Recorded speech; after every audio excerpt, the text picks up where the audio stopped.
मिली करे पढ़ो सल्लल्लाहु अलैहि या रसूल अल्लाह वसल्लम अलैका या हबीब अल्लाह। सलवात जो सैयद ते पढ़े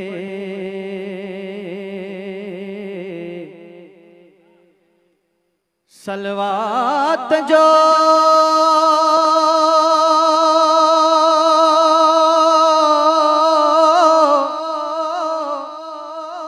अल्लाह सलवात जो सैयद ते पढ़े मुश्किल कहीं में ना अड़े तोड़े जंग जर्मन साण जड़े तब पानी थियन कुलई पत्थर। मिली करे पढ़ो सल्लल्लाहु अलैहि या रसूल अल्लाह वसल्लम अलैका या हबीब अल्लाह।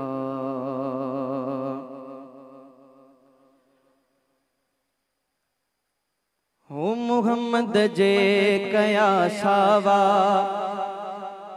अञा ताईं सुक्या नाहिन। मुहम्मद जे कया सावा अञा ताईं सुक्या नाहिन।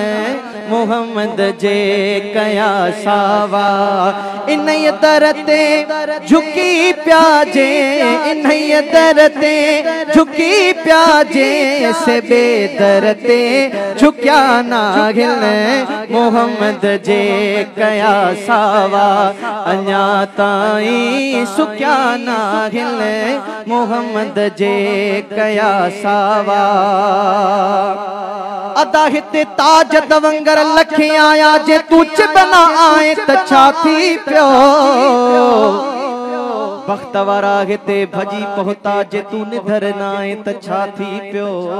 जेते पाण खुदा थो सलात पढ़े जे तो न पढ़ी त छा थी पियो। अज अर्शी फर्शी ताई तू कन जे तो ईद न कई त छा थी पियो। जे हुस्न डिठे थो या ठरे तुझी दीद न पई त छा थी पियो। जिया चमड़ो चवे सिज कोन्हे को ये तो भी चयो त छा थी पियो। दिसी मिलाद महबूब जो तो अंदर सड़ई सड़ी साड़ में मोए त छा थी पियो। जिब्राइल जेड़ा ओने मी कदम चुमन जे मिस्कीन चुम्या त छा थी पियो। ओ जहीं तो दर झलियो झोलियो न खाली खलक में से थया। जहीं तो दर झलियो झोलियो न खाली खलक में से थया। ज़मानो तने पुठियासी ज़मानो तने पुठियासी ज़माने जे पुठिया ना हिले। बैयत खड़ी मुहम्मद जे कया सावा अञा ताईं सुक्या ना हिले। मुहम्मद जे कया सावा नारे रिसालत बाबा दे बोला नारे रिसालत या रसूल अल्लाह चौ नारे रिसालत या रसूल अल्लाह। मुहम्मद जे कया सावा अञा ताईं सुक्या ना हिले।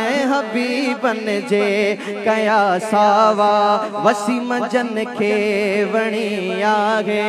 सना सरकार जी सब खां पया गुण से अञा गायन पया गुण से अञा गायन कंहिंजे रोकण सां रुकिया ना हिले।